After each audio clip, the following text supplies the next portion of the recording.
All right, we're nice and comfy. We have a little bit of time here, so we're trying to get through some vocab words. And so, if you're looking to learn some words, terms, phrases, learn about some shit, that's what we're going to do right now for the next. I'm going to shoot for an hour from 3 to 4. It's almost 4, so 4 to 5, and then, or at least try to get as many of these vocab words out of the way as we can, and then from there move on to creating images for conglomerate affiliate subsidiaries and essentially Infinity Core and Apotheosis subsidiaries and affiliates. So my company's subsidiary and affiliate companies, all the notes that I have for those for concepts and ideas and everything like that, I'm going to create some images for those after I'm done with this. So I already got one here for the Lewis and Clark Trail, whole entire trail sponsored or developed in partnership with the government with primarily using Noble Lantern. So we'll get to that eventually. We'll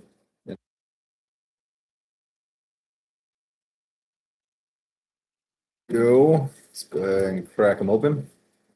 Let's go ahead and save that first. All right. So I already got through a few, like anterograde amnesia, learning about the Anatov 124. Gonna get straight into maybe some other stuff. Yeah, buddy. Here we go. Then I gotta go to the gym. Work out. I haven't moved my body at all today. Gotta move my body, yada yada yada. All right. Where are we at? Here we go. Audacious. Well, actually, here we go. Before audacious. We got like 6 more before audacious. All right. So I have one side question just real quick before I started putting in vocabulary. I was wondering why speech and language is so slow, why our brain processes images and visuals, pictures, videos a lot faster than it does speech. And wondering like, why do we speak so much if it's slower than other ways that we could actually be talking? And I was wondering if there's other more efficient ways that we could actually be speaking instead of just relying on this old traditional language that we've always had for thousands of years. And yeah, it's changed, but I think it needs a drastic change where we're not just comfortably complacent and like, oh yeah, this is good enough. We need something faster, more efficient, more effective. So my prompt to Gemini. So in order to get some information on this, I basically said, speech and reading is too slow. What are some other forms? What are some faster forms of communication than speech or reading literature? What is the fastest language to speak? In other words, in other words, which language typically gets their meaning across the fastest while also using like a ratio that compares, I don't know, I'm looking over here, you're over here. Using a ratio that compares that to the impact or effectiveness, detail, or context of the meaning relative to the amount of symbols used or energy used to say the word or write the words and read the words and the time it takes to speak or hear or read or write these words. So essentially, like, what a lot of mumbo jumbo there. Basically, what I was trying to say is like, what language is quote unquote the fastest? Like, what language allows people to get their meaning across while also preserving like the actual meaning, like everything that they're trying to, all the context, everything that they're trying to add into it. Just trying to make that sound a little bit clearer for you. So the response I got, if you feel like standard speech and reading are bottlenecking your thoughts, you are completely right. The human brain processes thoughts, visualizes concepts, and forms complex networks of ideas at speeds that far outpace the physiological limits of vocal cords or the linear tracking of the human eye. When it comes to breaking past these bottlenecks, we have to look at communication outside of traditional prose. Prose, P-R-O-S-E, prose. I don't see that word too much. I've seen it before, but it's like, I wasn't ready for it. And look at how natural languages balance speed against meaning. Communication faster than speech or literature. To bypass the speed limits of speech and traditional reading, communication must shift from linear sound or text to multidimensional or highly compressed data forms. First, we have visual spatial mapping, the fastest data transfer, the The human visual cortex can process entire complex scenes in as little as 13 milliseconds. Linear text forces you to compress data point by point, whereas visual maps convey relationships, hierarchy, and context simultaneously. Systems architecture, diagrams, and flowcharts. A well-designed technical schema or node map can explain an interconnected software environment, an economic ecosystem, or a biological process in seconds, concepts that would take chapters of literature to explain linearly. Infographics and dashboards. Merging data visualization with minimal structural text allows the mind to compare multiple variables instantly across spatial coordinates. High density symbolism and shorthand. Mathematical and logic notation. Formulas compress multi-step universal relationships into a few abstract glyphs. An equation like e to the power of I pi plus 1 equals 0, or a complex matrix transformation packs an immense density of absolute truth and context into a tiny physical footprint, requiring minimal cognitive energy to read once the system is understood. Stenography and corded keyboards. While standard typing maxes out around 60 to 120 words per minute, or WPM, stenographers use corded keyboards to write phonetic syllables simultaneously, reaching speeds over 225 to 300 words per minute. Ideograms. Modern digital communication relies heavily on pictograms like emojis or custom UI icons to inject immediate emotional context, intent, and nuance into a single character space without requiring the parsing of a full sentence. RSVP, or Rapid Serial Visual Presentation. If you must read literature, the bottleneck is often the physical movement of your eyes shifting from left to right, or saccades.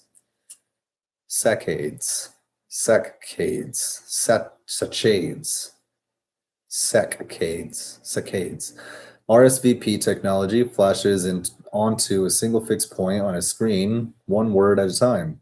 By eliminating eye movement, a trained reader can comfortably process text at 500 to 1,000 words per minute, significantly compressing reading time. The fastest spoken language, the 39-bit universality. When evaluating spoken language, it is natural to ask which one gets meaning across the fastest. Landmark linguistic studies, notably by Francois Pellegrino and the University of Lyon, analyze various global languages to measure two specific variables.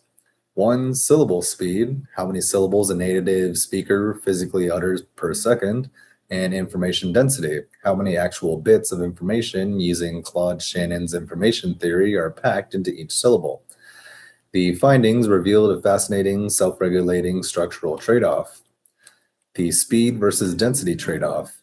Languages that sound blazingly fast physically move the mouth faster because their syllables are phonetically simple and light, usually just a single consonant and a vowel. However, because the syllables are simple, they carry less individual meaning. You need more of them to say the same thing. Conversely, languages with dense, heavy syllables require more articulatory effort and are spoken slower, but each syllable carries a massive amount of context and meaning. We have languages, syllable speeds, measured in syllables per second, information density per syllable, and the results or information rate. So for Japanese, the syllable speed is the fastest at about 7.84 syllables per second. For information density, it is the lowest at about 0.49 info per second, or information density. The results, was that like measured in language moles or semantic moles? Nerdy joke. The result is about 39 bits per second. Spanish is pretty fast too, at actually just under Japanese at 7.82. Information density is low at about 0.63. The information rate is about 39 bits per second. For English, this is moderate at about 6.19 syllables per second. Information density per syllable is high at about 0.91, and the information rate is about 39 bits per second. And then again, all these are 39 bits per second. Mandarin is slow, about 5.18 syllables per second, but it has the highest information density per syllable at about 0.94. And again, about 39 bits per second. So they're all about the same at about 39 bits per second. So you're getting the same amount of information over the same amount of time, but one requires more syllables, which is going to require more movement, but the movement that is required to say that is easier. It's lighter syllables. So I guess it's kind of a trade-off. The winner, the human brain limit.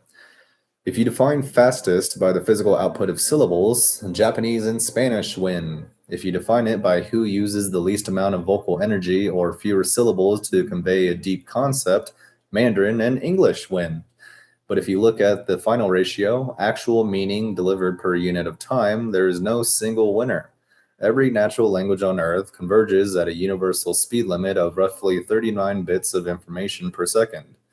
The neurological bottleneck: languages did not evolve to match how fast our tongues can move. They evolved to match how fast the human brain can process structural thought. If a language crams too much meaning into a hyper-fast delivery, the listener's working memory experiences a cognitive buffer overload. Oh my god! I need to get better at reading, dude. If a language crams too much meaning into a hyper-fast delivery, the listener's working memory experiences a cognitive buffer overflow.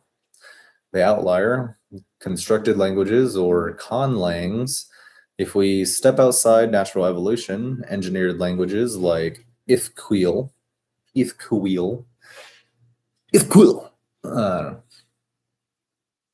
If Peter Quill, Ithquil, Ithquil, attempt to break this limit. Ithquil uses a hyper-complex system of phonetics and grammar where a two-word spoken phrase can translate into a highly specific multi-clause English sentence.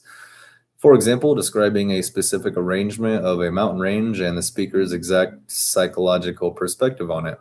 However, Ithquil is so dense that even its creator cannot speak or parse it in real-time fluidity, proving that the bottleneck is always our cognitive processing hardware, not the language itself. Nice. Nice. All right. What is the next one?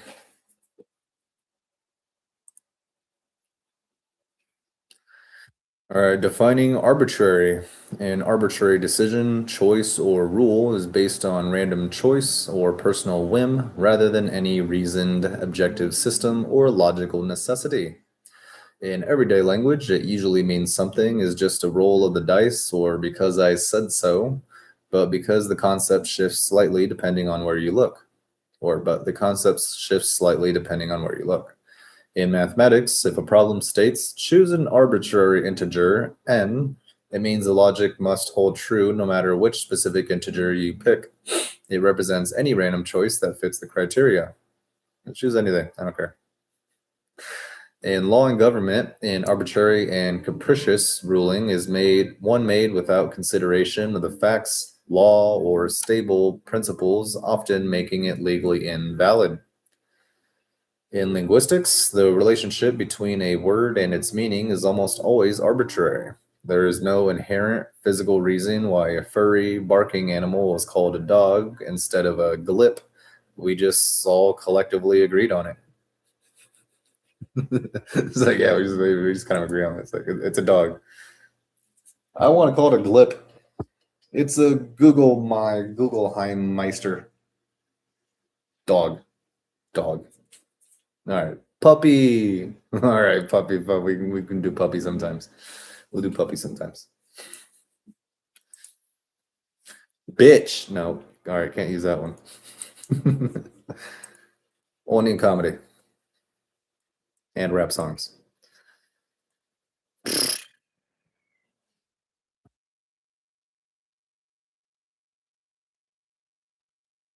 All right, aristocracy, aristocrat, and aristocratic. Hopefully, I'm getting better at articulating myself. Jesus Christ. I think I got the no more stutter. No more stutter anymore. Can at least kind of pace myself, speak more fluently. So that's good. Making progress. Fuck yeah, dude. Just gotta go at a pace, have a cadence, a beat, like a rhythm to your speech. All right. Aristocracy, aristocrat, and aristocratic. These three words all stem from the same root but serve different grammatical functions. At their core, they all relate to a specific form of government or social class ruled by the quote unquote best or elite, traditionally based on birth, wealth, or privilege. Yeah, that's a stupid form of government. Here's a breakdown of how they differ and how to use them. The breakdown. Breakdown, y'all. Aristocracy. It's a noun. Definition: the privileged social class or nobility or a form of government ruled by this elite group. An example is the French aristocracy held immense power until the Revolution of 1789. An aristocrat is an individual member of that elite class, a nobleman or noblewoman. For example, the Duke was a wealthy aristocrat who owned several historic estates. Aristocratic is the adjective form of the word, describing a characteristic, behavior, or style associated with the aristocracy, often implying elegance, aloofness, or high status. She carried herself with an aristocratic bearing that commanded the room. Oh, that's hot. All right, hell yeah. Like a bossy woman that's like not bitchy though, but like really chill, but like can get shit done, like very influential. Sexy as fuck. Origin and nuance. The words come from the Greek roots aristos, meaning the best or best, and kratos, meaning power or rule. While they historically, I just turned Asian for a second, Jesus. While they historically referred to literal titled nobility, like dukes, counts, and barons, today people often use aristocratic metaphorically to describe anyone who acts very refined, exclusive, or slightly snobbish, regardless of whether they have a royal title. It actually kind of makes me wonder, considering that the gap between peasants and the rich was pretty big, just like it is now. And it's probably getting even wider. Like the gap between like the richest people and the poorest people is much wider than it is now, but that's kind of just a natural emergent property of it. Oh, the fact that, inflation and but I mean the welfare, the general on average, the lives of people around the world have been getting better per capita, I believe. So, what I'm wondering is, say you have these peasants, right? Imagine them right here. I'm imagining you're seeing me in like reverse, right? So this is the start over here. Hopefully it's not like flipped around when I try to do it. Anyway, who cares? Basically you have a society, right? And you have, oh my God, I totally zoned out. I was looking at this meeting. All right. Freaking ADHD, dude. It's a bitch. It's annoying. I had a thought and I lost it. It just went away. It was right there, right in front of me, and then just flew away. And I was like, "Yeah, I come back somewhere around here." I don't know. A little thought butterfly flew away. Hmm. I have no idea what I was just talking about. That was crazy. It take like 5 seconds to try to remember. I'm trying to like train my mind to be able to remember things better. Like instead of just being like, "Yeah, fuck it, I don't remember," and just moving on to the next thing. This is usually my default. I need to try to like actually focus on shit. Let's see. All right. What was I just talking about? Without rewinding, without like cheating. I had a thought. Oh yeah, the difference between peasants and kings and people, poor people now, the homeless and the rich now. Okay. So I imagine you have a peasant back then versus a homeless person now, and like this homeless person is living better than that peasant did then, Just as this rich person is living much better than that king did back then. Like kings didn't have all this medical stuff and all the technology and games and movies, and we have a lot more shit, and we have a lot of accessibility to a lot of cool shit that they didn't. So our standard of life is a lot better by comparison to before. I'm wondering where did they go? Did they go this way? Did they go this way? This way? This way? Like, did this one increase faster? This one increase faster? Well, no, this one obviously increased faster. So the gap between these guys much bigger versus the gap between these guys. But like, take a screenshot of that, and my point I was trying to get at is where's the gap going to be like thousands of years from now? Or if technology is progressing as fast as it is, it's not going to happen as slow as that. It's going to actually happen quicker. It's like the kings and peasants that I'm talking about, those are like a few hundred years ago. So forget 1,000 years, we're talking decades. Totally off on a tangent here, and I'm not learning anything anymore. I'm just kind of venting because I'm trying to understand this thing in order to maybe do something with it, obviously, and not just thinking about it for no reason. Yeah, we got to consider it, man. What if we become an interplanetary species? How are we going to deal with things diplomatically then? Who's going to be the first people to go to war? How long do you think it's going to take? Do you think it's going to take us going to like multiple planets before somebody initiates a war? Or do you think like we're just going to go to Mars and like boom, right off the bat? Kind of like, was it For All Mankind? The show started off great and then got really shitty once it stopped being like, I don't know, alternate history, and just started kind of like projecting its own version of the future. And it's like it's cool, it's different. Like we kind of passed the halfway mark where it's like, okay, it's not, we passed the modern day, the present, we're into the future now. And it's like, I don't know, it's kind of boring. And like it's weird because I'm super into sci-fi and I just feel like they could do more. And I feel like it's almost like too grounded in reality, where it's like they're not doing anything that's like really inspiring, like innovation, or definitely not inspiring me to watch the show. It's just a bunch of bullshit and character drama and stuff like that. It's not actual like technology and science and all this really cool stuff. Like it's more just about the characters' lives and their emotions and I don't know, stuff I'm not as interested in. I'm more interested in like productivity and all the new technologies that we can use and like inspiring ideas. That's what Star Wars freaking did, man. Seeing all those starships, the Death Star, and like all this stuff, like just building stuff on a massive scale, stuff that goes faster and does cooler shit. That's inspirational, man. I mean, like, yeah, have a moderate level of staying in tune with reality. Like, try to keep it realistic somewhat, so that people don't get completely like taken out of it. Like, have offer some explanation somewhat, kind of like what Marvel does. Like, they at least like give a shit and try to offer explanations for things. Like Star Wars, are just like it was the Force. Kind of like religious people, they're like it was God. I'm like, no, that's a stupid argument. I don't buy it. Your argument is invalid. Come up with better reasoning. All right. Aristocracy. Aromatase. All right. We're back to biology or chemistry. Biochemistry. Aromatase, scientifically known as CYP19A1, is a crucial enzyme in the body responsible for a single major task: converting male hormones or androgens into female hormones or estrogens. Without aromatase, the body cannot produce estradiol, the primary form of estrogen. How it works: the chemical transformation.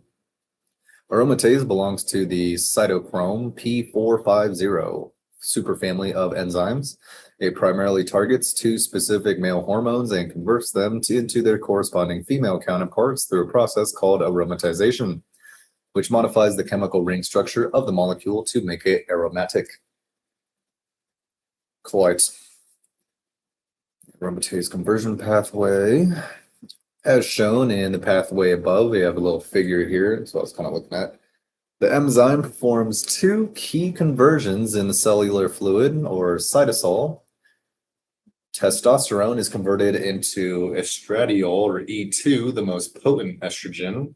Ooh, you got levels of potency for estrogen. You can get super gay. Androstenedione, yeah, that one is converted into estrone, a weaker estrogen. Once these estrogens are created, they travel to the cell's nucleus, bind to estrogen receptors or ER, and signal target genes to trigger various biological processes. Nice. Where is it found? While aromatase is heavily concentrated in the ovaries or women and testes in men, it is also found in several other extraglandular tissues throughout the body, including adipose tissue or fat cells. This is the primary source of estrogen production and postmenstrual pausal women and men. The brain. Estrogen plays a vital role in mood, cognitive health, and regulating libido in both sexes. Bones. Estrogen helps regulate bone turnover, keeping them dense and strong. Clinical relevance and inhibitors. Because aromatase drives estrogen production, it is a massive focal point in modern medicine, particularly regarding hormone-dependent health conditions. We have breast cancer treatment. Many breast cancers are estrogen receptor positive or ER plus, meaning they use estrogen as fuel to grow and spread. In postmenopausal women, blocking aromatase is an incredibly effective way to cut off this fuel supply. Medications called aromatase inhibitors or AIs, such as anastrozole, letrozole, and exemestane, bind to the enzyme represented by the red stop sign shape in the diagram to block it from converting androgens into estrogen. Second up, we have bodybuilding and performance enhancement. When individuals use synthetic testosterone or anabolic steroids, the body attempts to balance the sudden spike in male hormones by upregulating aromatase. This converts the excess testosterone into estrogen, potentially causing side effects like gynecomastia.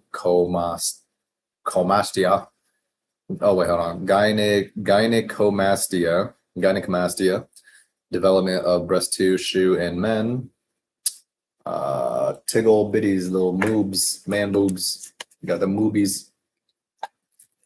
Not good. And excess water retention.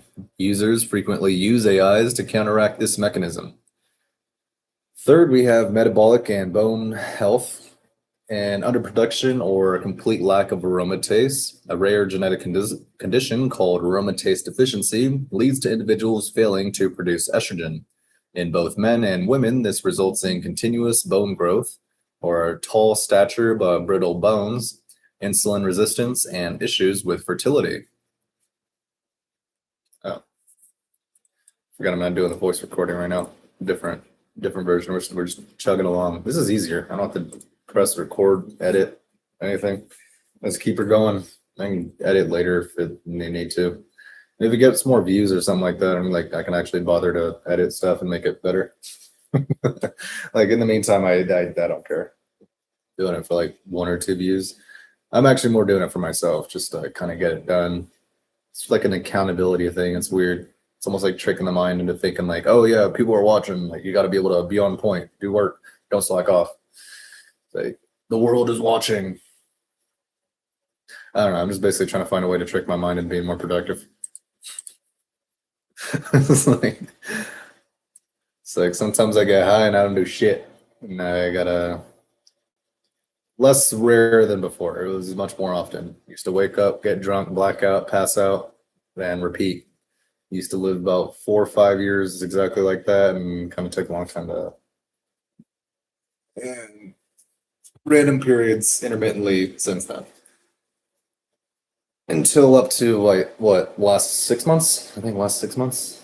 Been just haven't really touched the shit at all. A couple times, 2 times went hard. But both times were relatively fine.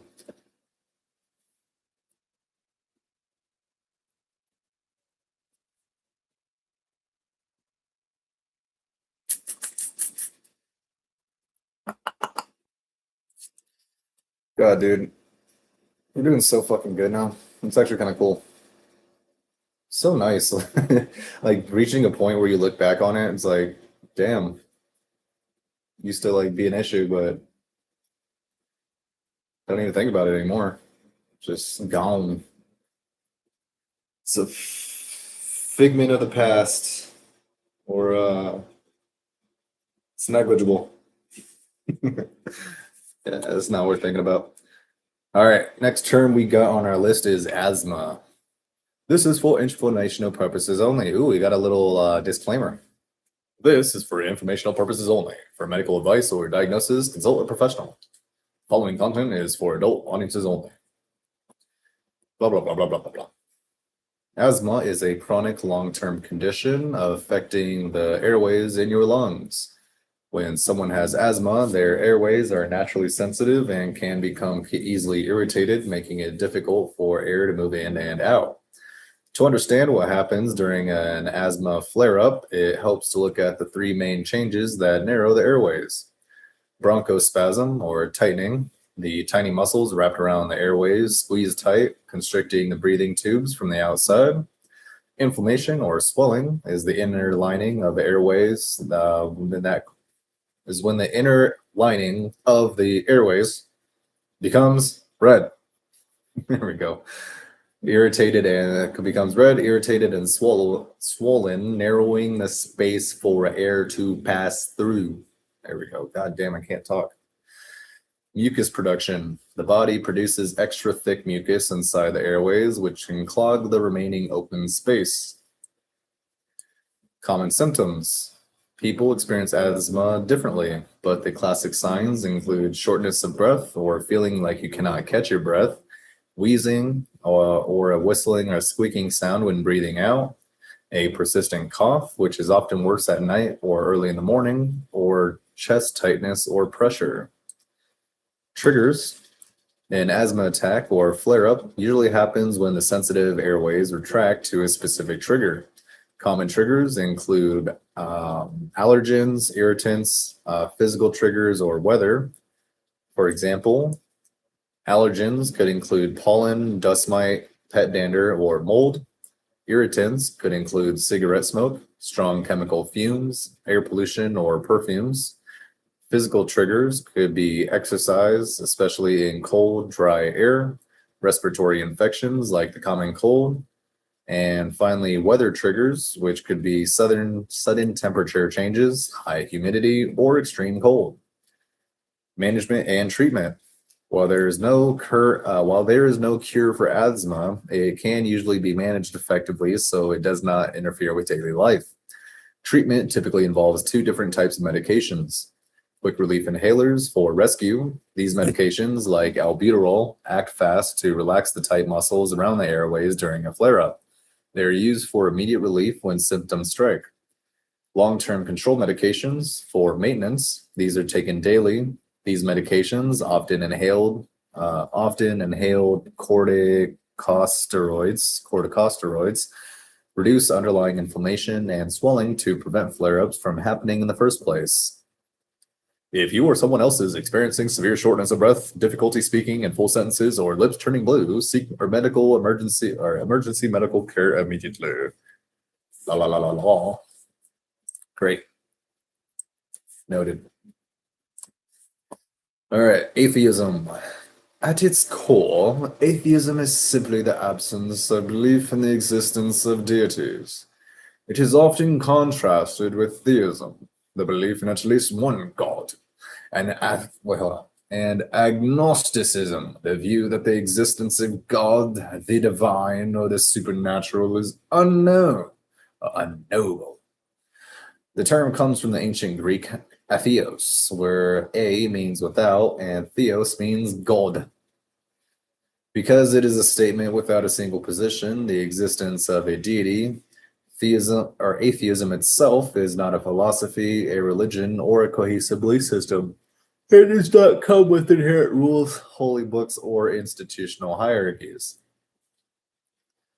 Key distinctions and conceptions. People arrive at or practice atheism in a variety of ways. Philosophers often break the concept down into two main categories: implicit versus explicit atheism. Implicit atheism is the absence of theistic belief without a conscious rejection of it, such as a newborn infant who has never encountered the concept of a god. Explicit atheism occurs when someone is aware of the concept of deities but consciously chooses not to believe in them. Negative or weak versus positive or strong atheism. Negative atheism is a lack of belief. The position is, I do not see sufficient evidence to assert that a God exists. Positive atheism goes a step further to assert a claim. The position is, I believe that gods explicitly do not exist. Common intersecting philosophies. While atheism only defines what a person doesn't believe, many atheists adopt secular frameworks to build their personal ethics, worldview, and a sense of meaning. For secular humanism, this focus emphasizes human agency, reason, and ethics to improve society, relying on science and human empathy rather than divine intervention. Skepticism, a method of evaluating claims based on empirical evidence and scientific inquiry, questioning assertions that lack verifiable proof. Existentialism, the belief that life has no inherent pre-written meaning and that individuals must create their own purpose and values. Boom, that one. That one. All those. All those. That one specifically. That's the one people don't seem to grasp. They still believe in Jesus and imaginary friends, and it's weird. Creeps me out. Like, why the fuck do people drop Santa but still hold on to Jesus? Like, what's the difference? Like, Santa's not cool anymore, but Jesus still is? Like, why? Santa has freaking superpowers, man. I choose Santa, man. He just seems cooler. He just seems more fun. He's got a lot more fun. Like this, even the songs about Santa are a lot cooler than the songs about Jesus. Like songs about Santa make me want to like shake my jingle bells, you know, like they make me want to ride my sleigh all the way into the night. White Christmas. All right. What else we got? We need a new tab. All right, a few new words. Inspector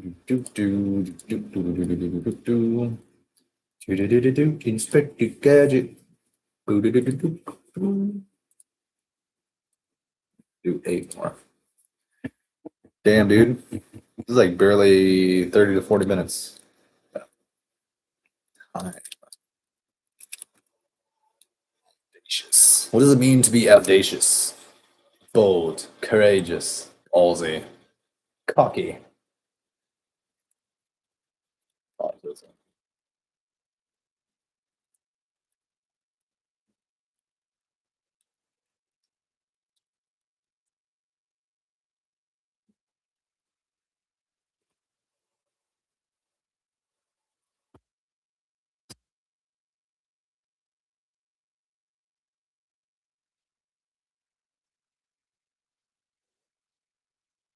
Weird.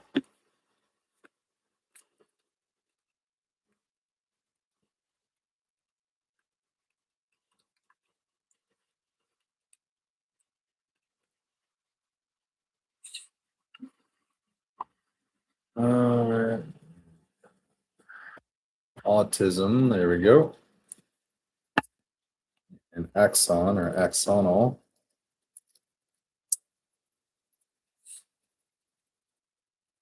Let's do one from each letter. Well, we only got B's. We're done with all the A's. So we're starting at B. We can do one letter of each. Let's move on to B. Switch it up a little bit. Barometer. What is a barometer? What does it do? What is it used for? Why? When was it made? Who made it? Questions I need to know. How can I use it? What is barometer pressure?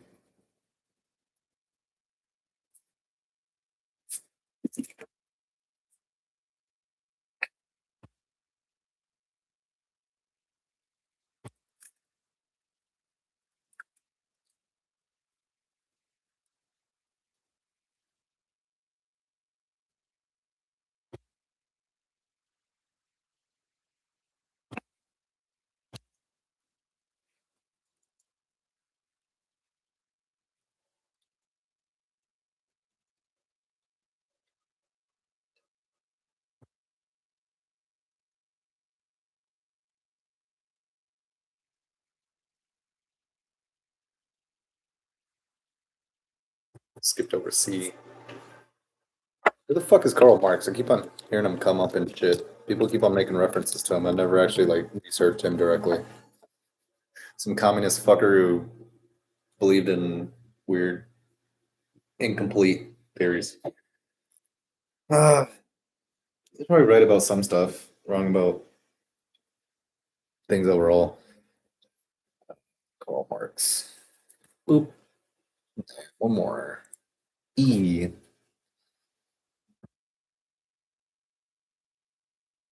And seal, sure.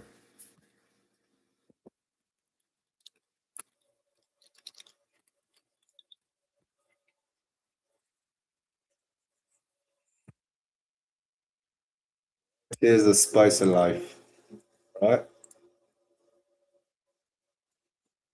long as you have permission.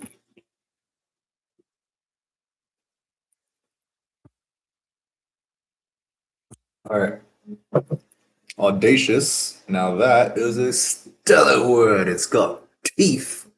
All right. All right, Gemini. Get excited about the word audacious. Yeah, it's a good word. Powerful. See, it's more impactful. Depending on how you spin it, audacious, it's right on the edge of two worlds. Oh, snap. The bold side, it's fearless, innovative, and driven by a willingness to take surprisingly bold risks. Think unconventional strategies, massive conceptual pivots, or launching a business ecosystem that aims to completely disrupt the status quo. Infinity Corp and Apotheosis Incorporation. My conglomerate. Not really a shout out, but that's what I'm doing. It's the kind of evidence that ignores the standard playbook to build something memorable. Hell yeah, dude. The insolent side, it's a lack of respect or standard constraints, boundaries, or authority. It's a polite way of saying someone has a hell of a lot of nerve. All right. I like that word audacious. Use that one more often. I am audacious. Autism or autistic spectrum disorder. Autism spectrum disorder is a developmental and neurological condition that shapes how a person perceives, experiences, and interacts with the world around them. Rather than a linear scale from low to high, autism is best understood as a vibrant spectrum of traits. Every autistic person. Ooh, soda water. Damn. Bubbly.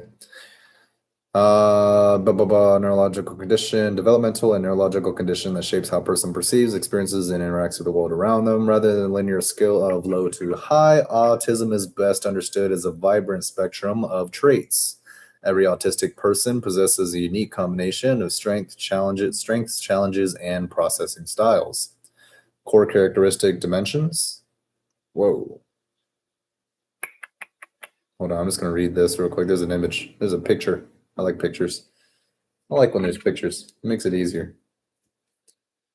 I can read it faster. I can understand it faster. Words take too long.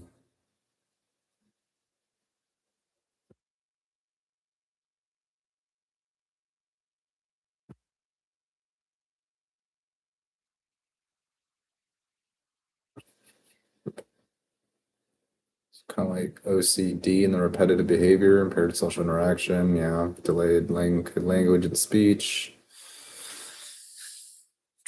1 in 50, damn. 1 in 50 kids are considered on the ASD list. Core characteristic dimensions, clinical frameworks, and the autistic community generally group core traits. Oh my god. I feel tired. Clinical frameworks in the autistic community generally group core traits into 3 foundational areas. 1, social communication and interaction. 2, behavioral patterns and deep interests. And 3, sensory processing differences. For social communication and interaction, the unspoken rules, navigating typical social nuances such as reading subtle body language, deciphering tone of voice, or maintaining eye contact, can feel less intuitive and more like translating a foreign language. Direct communication, a natural preference for clear, literal, and highly honest dialogue over abstract subtext or small talk or sarcasm. Behavioral patterns and deep interests, focused passions, developing an intense, profound focus on specific subjects, systems, or hobbies. This often leads to deep expertise and immense joy. Routine predictability, finding comfort, mental clarity, and emotional stability in structured routines, familiar environments, and predictable schedules. Repetitive behaviors, utilizing repetitive movements or sounds known within the community as stimming or self-stimulatory behavior to self-regulate energy, process intense emotions, or handle anxiety. Sensory processing differences. Autistic individuals process sensory data from their surroundings different than neurotypical individuals. This generally manifests in two ways. Hypersensitivity or over-responsiveness is feeling completely overwhelmed by everyday stimuli like buzzing fluorescent lights, crowded rooms, coarse clothing textures, or sudden loud noises. Hyposensitivity or under-responsiveness is experiencing a muted physical response to sensory inputs, which can lead to sensory seeking, such as craving for deep physical pressure, loud music, or continuous movement. Moving toward the neurodiversity paradigm. In recent years, understanding has shifted significantly from a rigid medical deficit model toward a neurodiversity framework. The picture here, it says, we all think differently. The infinity loop, symbolizing the endless variation of human brains. The core concept, the perspective views autism not as a disease to be cured, but as a natural structural variation in human brain wiring. The primary goal shifts from trying to make an autistic person appear neurotypical toward providing the right accommodations, tools, and understanding so they can thrive as themselves.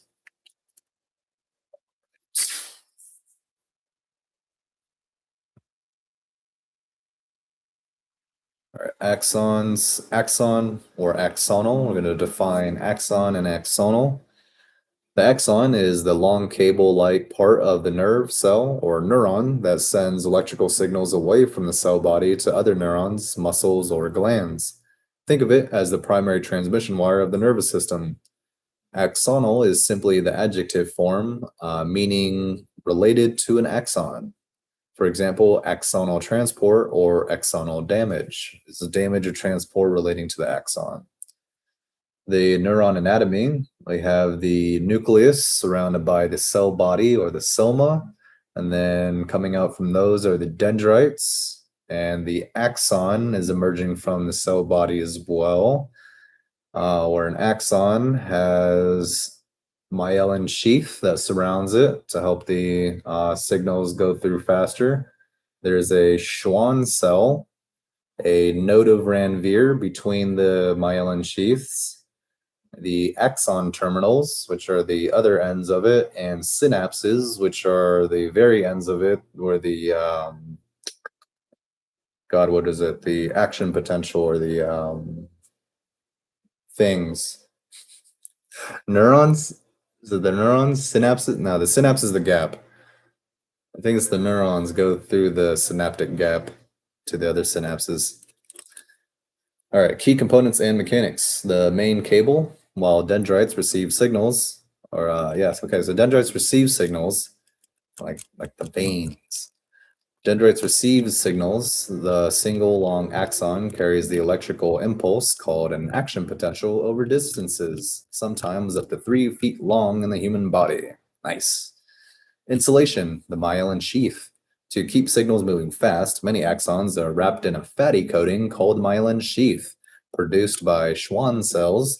This prevents the signal from degrading. The gaps, or the nodes of Ranvier, are the tiny spaces between the myelin insulation. These are called the nodes of Ranvier. The electrical signal literally jumps from node to node, massively speeding up the transmission. Whoa, I thought I had to sneeze. I thought I had a big one. The destination, the axon terminals. At the very end, the axon splits into branches called axon terminals. My face got itchy all of a sudden. It's weird. When the signal arrives here, it releases chemical messengers across the synapses to pass the message to the next cell. Like, that was So interesting. Barometer. All right, we got a few more. Barometer. At its simplest, a barometer is a scientific instrument used to measure atmospheric pressure, the weight of the air in the environment.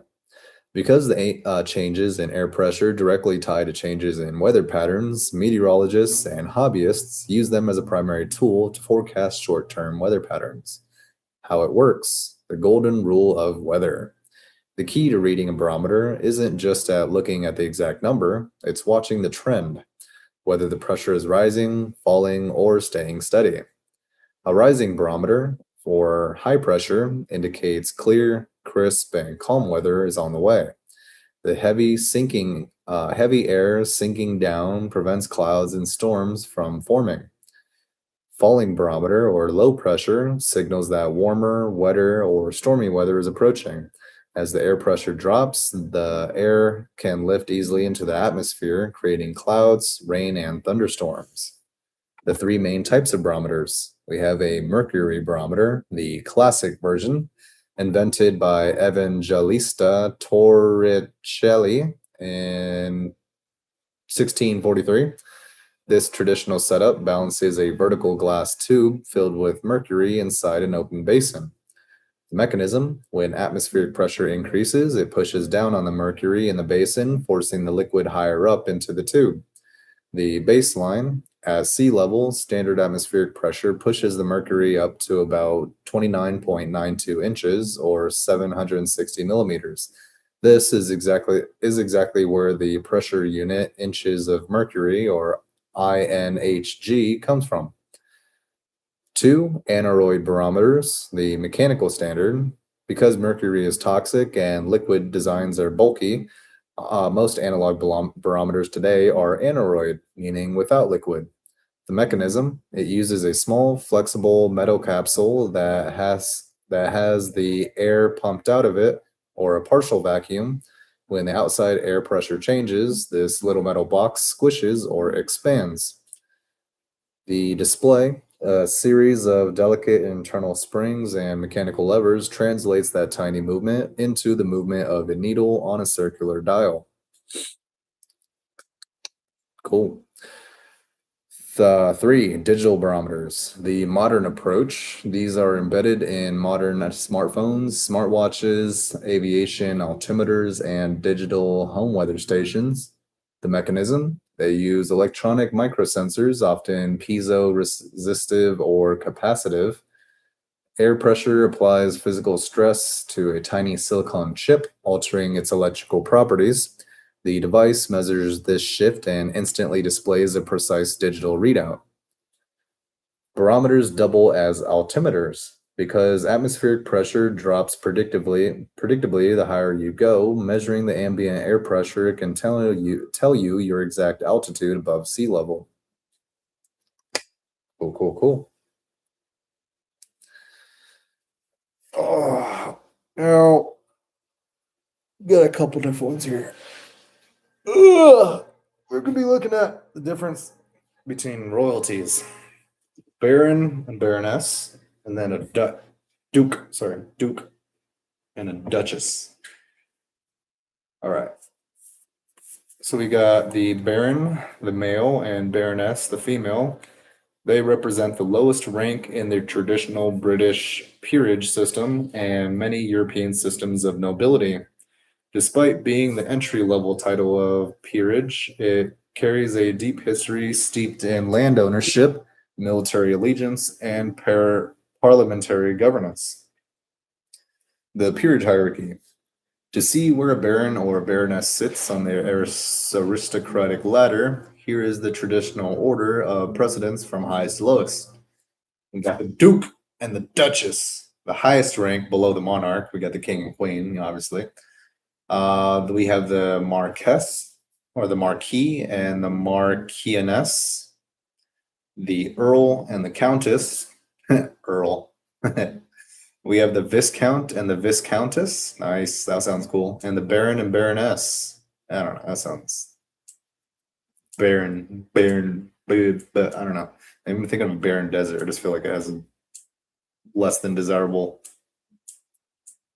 sound. Note on addressing. That's personal preference. No unaddressing. While you address a duke as Your Grace, all ranks from Marquess or Marquis down to Baron are formally addressed in conversations as Lord, my Lord, Lord Webb, Lord Webb, or Lady Webb. If you are writing a formal letter to a British baron, the correct salutation is the Right Honorable Lord name. Oh, insert name. Okay, so the Right Honorable Lord Webb. I like it. It sounds really kiss-assy. Nice when people kiss your ass, man. I mean, you don't want to go into your head to exploit that because you don't want shit coming at their expense. But yeah, be responsible.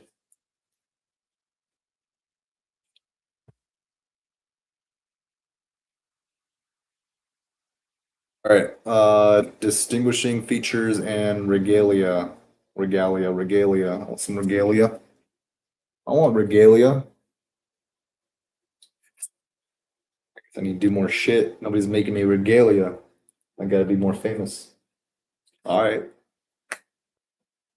I can make that happen. I don't want to be bugged too much though. I feel like Eminem in that one song where he's out eating and he's getting bugged by people. Or trying to eat my daughter. I don't mind being famous. I just don't want people bugging me too much. I only want people talking to me if I want them talking to me. It's literally anybody. How? All right, distinguishing features and regalia. When attending formal state events, such as the state opening of Parliament or a coronation, a baron or baroness wears a specific regalia that distinguishes them from higher ranking peers. Oh, damn, that's a baroness thing? Oh, it looks like kind of kingly. Looks very nice. It's nicer than the shit I wear. Looks nicer than some shit you pick up at Ross. I mean, considering today's standards, it could have been warped. I'm thinking if those are actually as old as, if those aren't redone or anything, they could just be old and warped. But if that's the quality they're making them at, I don't think that would be up to par considering today's standards. I don't know. The parliamentary robes. A baron's ceremonial robe is made of crimson velvet. The key differentiator is their ermine tails on the white fur cape. A baron's robe features exactly 2 rows of ermine tails. Ermine tails. That's crazy, dude. A baron's robe features exactly 2 rows of ermine tails. For comparison, a viscount has 2.5 rows. An earl has 3, a marquis has 3.5, and a duke has 4. What's this ermine tail you're talking about? Sure, okay. The heraldic cornet. Heraldic cornet. Peers wear smaller specialized crowns called coronets or coronets during a coronation. As shown in heraldic design guides, each rank has a specific pattern. The Duke or Duchess has like some leaves. Marquis or Marquisess has like 1 leaf with pearls. Earl or Countess has leaves and pearl. I like the Earl or Countess one. That one looks cool. The Viscount or Viscountess, pearls lame, and Baron or Baroness, even less pearls, lamer. Boring. I mean, it'd be still cool to have. Like I said, still cooler than my shit. It's relative. Looking closely at the Baron or Baroness, so cornet at the bottom right of the diagram, unlike intricate gold oak leaves or raised pearls of higher ranks, a baron's coronet is deliberately simple. It consists of a plain silver gilt band. It features exactly 6 larger I can't talk, damn it. I can't speak. I need to get better at speeches. This is why I'm doing this, man. It's frustrating. It takes so long. Definitely making progress. Much better than I was before trying to articulate myself, but at the same time, like, it's just frustrating me gaining mistakes. I'm too much of a perfectionist. I don't like any mistakes at all. Grinds my gears. Pisses me the fuck off. Not really, I'm fine. Look closely at the Baron and Baroness coronet. It consists of a plain silver gilt band. It features exactly 6 large silver balls, historically called pearls, though they are made of silver, set directly on the rim. Just from the picture, I thought they were pearls, but if they're made of silver, cool, that's great. Hereditary versus life peers. In the modern British honor system, there's a major distinction in how these titles are granted and passed down. Hereditary barons. Historically, these titles are granted by the monarch alongside land packages and were passed down through generations, usually to the eldest son. The House of Lords Act 19 what? Hold on, what? The House of Lords Act of 1999 severely restricted their political power, capping the number of hereditary peers allowed to sit in the House of Lords at 92. Life barons, introduced by the Life Peerages Act of 1958, these titles are granted by the monarch on the advice of the prime minister to honor public service, for example, politicians, scientists, business leaders, or artists. A life peer holds the rank of baron or baroness and a seat in the House of Lords, but the title cannot be inherited by their children. Okay, that makes sense. Yeah, because if you get off of merit, your child is going to have to prove that they have that same merit. I think everybody should be a mayor. I don't think it should be just handed down intergenerationally. I think you got to work for your shit, or at least not. Like, you don't have. You shouldn't have access to it until you're 18 or 25. I'd say 25. Same thing as the voting age. That we're trying to change too. Oh God, for 6 minutes. Okay. Duke or Duchess? I feel like I can wrap this up. We might be able to get the Karl Marx and elephant seals. Duke or Duchess? Duke is a male and a Duchess is the female that holds the highest and most prestigious rank in the peerage system outside of the reigning monarch and their immediate family. Historically, the title comes from the Latin word dux or du, meaning leader or commander. In medieval times, a duke ruled over a vast territory called a duchy or duchy, called a dookie. He ruled over shit. He ruled over a bunch of shit. He ruled over a dookie and held massive political power, held massive political and military power.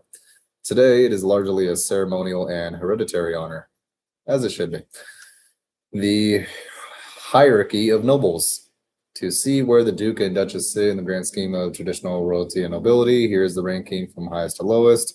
Ooh, this one includes the king or the emperor, the queen or the empress. The territory traditionally ruled is the kingdom or empire. And then the duke and duchess are next after that, and they rule over the duchy. They rule over duchy. Great. Marquis and the marquioness rule over the marches or borderlands. The earl or the count, the countess, rules over the county. Viscounts and viscountesses rule over the area within a county or an area within a county. And the baron and baroness rule over a barony or a fiefdom. Key types of dukes. Royal dukes. These are the members of the royal family who are given the title by the monarch. For example, the Duke of Sussex or the Duke of Cambridge in the UK. Non-royal noble dukes. These are the peers whose titles are originally granted centuries ago for military success or service to the crown, passed down through generations. Sovereign dukes. Historically, some dukes actually ruled independent countries known as sovereign duchies, duchies, I like duchies, sounds cool. Duchy's dookie. Dookie, duchy. Luxembourg is a modern surviving example, although it is technically a grand duchy duchy. I should clarify that. Forms of address. Unlike lower ranks who are addressed as lord or lady, a duke or duchess is formally addressed as your grace. Fuck yeah, dude, I love it. I want to be a goddamn duke. I want people to call me your grace. I deserve that shit. I've earned that shit. I feel like it's fitting. Sounds appropriate. All right. Okay, we got two more. We're going to power through it. Karl Marx, who lived from 1818 to 1883. Oh shit, I thought he was like 1900s. Apparently not. All right, whatever. Often spelled Karl rather than Carl. Carl. Sorry. Movie references. TV show. Was a German philosopher, economist, political theorist, and journalist. He is best known as the fundamental architect of Marxism and modern socialist and communist theory. Working closely with his lifelong collaborator and friend, Friedrich Engels, Marx analyzed human history through a lens of economic relationships and power dynamics. Core theories and concepts. Marx's work fundamentally shaped modern sociology and heterodox economics. His framework breaks down into a few defining pillars. First up, we have historical materialism. Marx argued that the driving force of human history isn't abstract ideas or religion, but material and economic conditions. How a society organizes its labor and produces goods, its mode of production, ultimately dictates its political laws, structure, and social structures. 2. Class struggle. In his most famous pamphlet, the Communist Manifesto of 1848, Marx wrote that the history of all hitherto existing society is the history of class struggles. Under industrial capitalism, he argued society had split primarily into two adversarial camps: the bourgeoisie, the capitalists, the wealthy minority who own the means of production, such as factories, land, machinery, and tools, and the proletariat, or the working class, the vast majority who own no tools or land and must sell their daily labor for wages to survive. 3. Exploitation and surplus value. In his massive economic critique, Das Kapital, in 1867, Marx introduced the labor theory of value. He posited that the value of a commodity is determined by the labor time needed to make it. He argued that capitalists pay workers. It's worth whatever people are willing to pay for it. Fuck. He argued that capitalists pay workers only a fraction of the actual value their labor generates, a subsistence wage, and pocket the remaining surplus value as profit. Because of this dynamic, Marx believed capitalism was inherently unstable and prone to intensifying cyclical crises. 4. Alienation. Marx described how modern factory labor strips workers of their humanity. Instead of finding fulfillment and creating a finished product, a worker becomes an autonomous cog in a machine, detached or alienated from the product, from the act of production, from their peers, and from their own potential. Major written works. The Communist Manifesto in 1848. Co-authored with Engels, a concise political call to arms predicting the inevitable worker-led overthrow of the capitalist system. Das Kapital, or Capital, in 1867.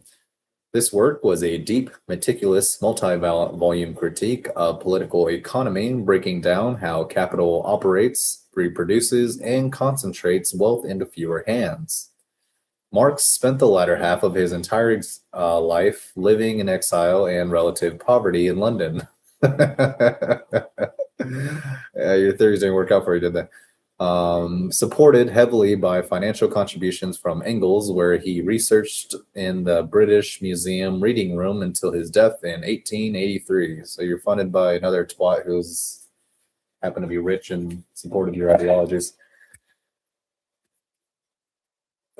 a life raft for a little while. His ideas later served as the core intellectual foundation for the major 20th century political movements and revolutions across the globe. And we found out since then communist is crap. Communism sucks and it's crap and it doesn't work. It's not sustainable. Go away. All right, elephant seals. Elephant seals are the absolute giants of the pinniped world, the marine mammal family that includes seals, lions, and walruses. They got their name not just from their massive size, but from the large inflatable snout called a proboscis. Proboscis. It's called a proboscis, found on adult males. There are two distinct species, the northern elephant seal, found along the Pacific coast and Northern America, and the southern elephant seal, found in subantarctic and Antarctic waters. The two species at a glance. While they share a lot of the same behaviors, the size difference between the two species is staggering, especially when comparing the males, or the bulls. Extraordinary adaptations. Oh, there's a picture. Adult elephant seals, a seal bull squaring off. Oh, I saw that happen. That was the point. God damn. Why am I not remembering? Jesus. San Simeon. There we go. San Simeon. There's a point just above San Simeon, about 5 to 10 minutes away. A few miles, a couple miles, maybe not even that. You can see elephant seals. And then they go at each other and they just like throw their bodies. They go like, oh, just throw their whole entire body at each other and it looks silly as hell. But I guess that's their way of asserting dominance and it's hilarious. Two species at a glance. Well, they share logo. Okay, so especially two staggering size differences between the bulls. Location. The northern. Okay, so northern elephant seal compared to southern elephant seal. The northern elephant seal is from California, Baja California, and Alaska. The max male weight is about 5,000 pounds or 2,300 kilograms. For the northern elephant seal, the max male length is about 13 to 16 feet. And the diet is squid, fish, skates, small sharks. Sorry, I just had to get that shit out. That was bugging me. It was preventing me from talking. It was in my way. All right, southern elephant seal.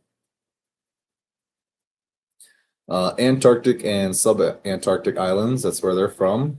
They could weigh up to 8,800 pounds or 4,000 kilograms. They're about 16 to 19 feet, and they're typically on a diet of deep water squid and fish. Extraordinary adaptations. Elephant seals are built for extreme lifestyles, spending up to 80% of their lives at sea and migrating thousands of miles every year.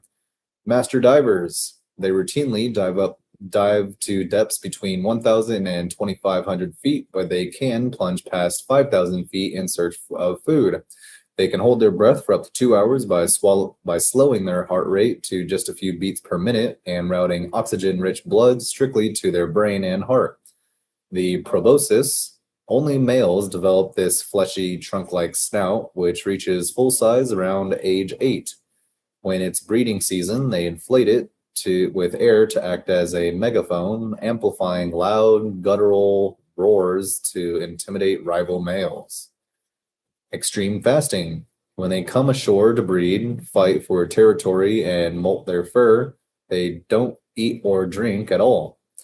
Adult males can go without food for up to 3 months, relying entirely on their massive layer of blubber to survive. During the winter breeding season, beaches become intense battlegrounds. Dominant alpha males, called beach masters, will fiercely defend a harem of up to 100 females from younger challengers, often resulting in bloody, roaring clashes like the one pictured above. I feel like, do they actually get bloody sometimes? I don't know, though. They're big. They're big fuckers. These things are not small creatures. Like, they're big, and all that weight just, I can see it. Yeah. Like, it looks silly because they're so fat, but at the same time, like, they're doing some damage to each other, probably. Like, they're not clawing and ripping at each other, but yeah, the weight and pressure, I guess, could create some damage after a while. All right, elephant seals, we're done. We over time? Fuck yeah, we're over time. We're good. We did the thing. I accomplished my mission, and we're moving on to the next thing. Didn't get to creating images for ideas. We're gonna do that right now. I just don't feel like doing the video anymore.